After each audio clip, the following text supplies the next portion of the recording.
SMA 1 Palembang mungkin juga termasuk sekolah lain tidak memiliki akses langsung ke pihak aplikasi. Yang punya akses hanya ketua MKKS. Jadi kalaupun ada titipan, mungkin ada isu, terus terang kami katakan tidak ada. Aplikasi bukan punya kita, bukan punya Dignas. Kalau tidak salah itu punya Telkom. Karena kami tidak berhubung langsung. Iya. Kan supaya cepat itu kan memang pakai aplikasi. Kalau ngitung manual, repot gitu. Iya. Kita bisa ngitung pakai manual itu Excel.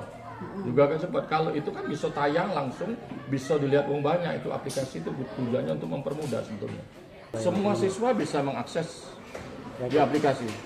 Anak-anak yang datanya salah langsung ditolak, ulang dari awal. Itu kerepotan kami panitia. Jadi kalau ada masalah waktu itu sudah hari kedua baru bisa yang namanya diedit.